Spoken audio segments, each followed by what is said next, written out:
Your worship pastor just texted the team about Sunday's rehearsal changes. Your children's pastor scheduled the volunteer meeting through the church app. Your youth pastor sent service reminders via automated email, and everything got communicated, but nothing got connected. We're coordinating better than ever before and relating, in many cases, worse than ever before. Our teams are efficiently informed and relationally starving. If this sounds familiar, man, you're at the right place today, because that's what we're talking about here on the Healthy Church Staff Podcast. Hi there, my name's Todd Rhodes, one of the co-founders along with Matt Steen over at chemistrystaffing.com.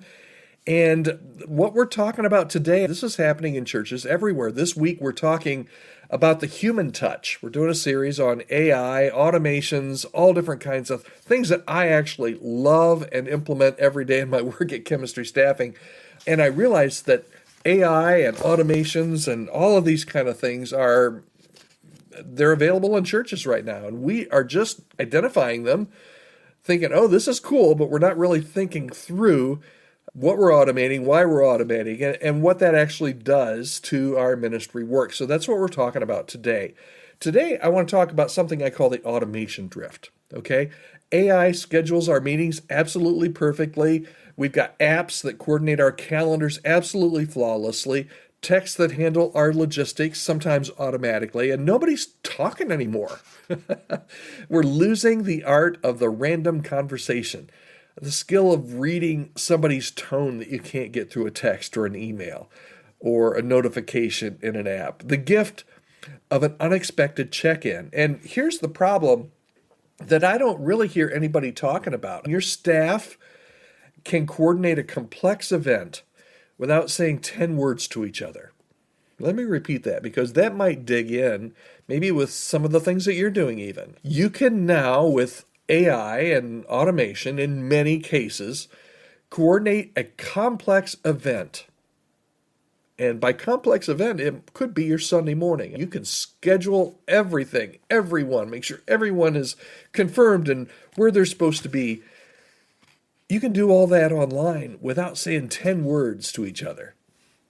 And they know everybody's schedule, but you don't know anybody's struggles. You're connected to the system.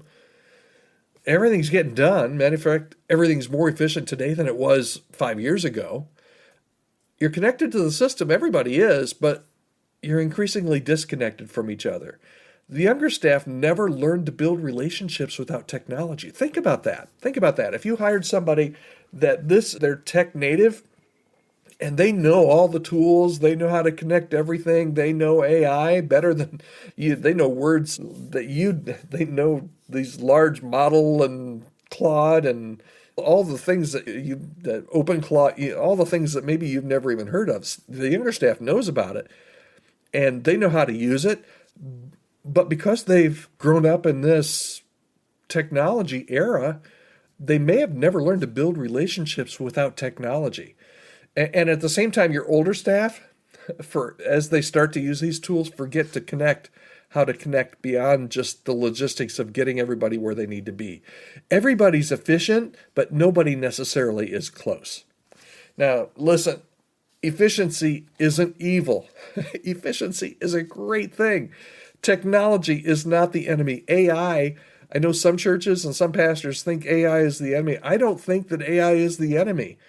I think the enemy is sometimes that we've just outsourced relationship building to technology and to robots. And if you think it's easy to do that now, wait another 6 months or a year or 5 years. It's going to be able to take away just about all those tasks that we do in ministry, but it will never be able to strip out the personal relationships and the connections that we have. You have to schedule relationship time, just like you schedule everything else. Matter of fact, that's really important. Make the first 5 minutes of every meeting just totally relationship focused. Ban phones during lunch meetings. Create space for the conversations that used to happen just naturally, but they don't anymore. Ask questions that can't be answered with a text. How are you processing last Sunday's service? What's energizing you about this project? What are you learning? Where are you feeling stretched right now? Stop assuming connection will happen automatically, because it doesn't. technology can be very transactional, and you can lose the relationship and the personality very quickly. So what does that look like? What does this look like, Todd, practically speaking?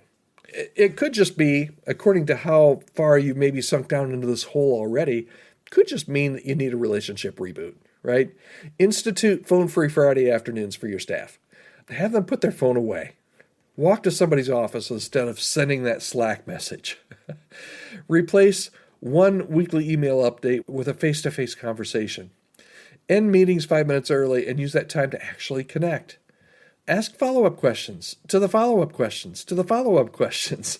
When somebody says, I'm fine, and you sense in your spirit, we talked about yesterday sensing the spirit, you sense in your spirit that they're not fine, drop everything and dig in a little bit deeper. And when somebody shares a struggle, show up in person. Sometimes maybe just even create traditions or workflows that just can't be automated. Things like monthly coffee walks with different team members, quarterly dinners with absolutely no agenda. I mentioned this before when I was an elder. We had monthly elder meetings, but we would also have monthly breakfasts where the only rule was we would meet for breakfast. It was like 6 o'clock in the morning. The only rule was we're not going to talk church. We're just going to talk about how we're doing in our lives. Incredibly valuable. Bottom line, really, we've been hitting at this all week, but this is where it lands. Technology should enhance relationships, not replace them. Let me repeat that one more time. Your bottom line for today: technology, AI, computers, apps, texting, Slack, all of that. Same bucket. Technology should enhance relationships, not replace them. So the challenge this week, have one conversation with a staff member that couldn't have happened over text. Maybe look at your text. Here's a simple way to do it. Maybe look at your text over the past week and look to see which one of those should, if I'm going to take this challenge seriously, which one of those texts should not have been a text. It should have been a quick check-in, a quick phone call, a quick face-to-face visit. And when you do it, just take some time to connect. I know it's hard just to take a deep breath and connect, but ask them how they're doing. Ask them about their calling. Ask them about their family, their fears, their wins. Sit in their office, look them in the eye, listen to their tone, and you're going to remember what it actually feels like to connect.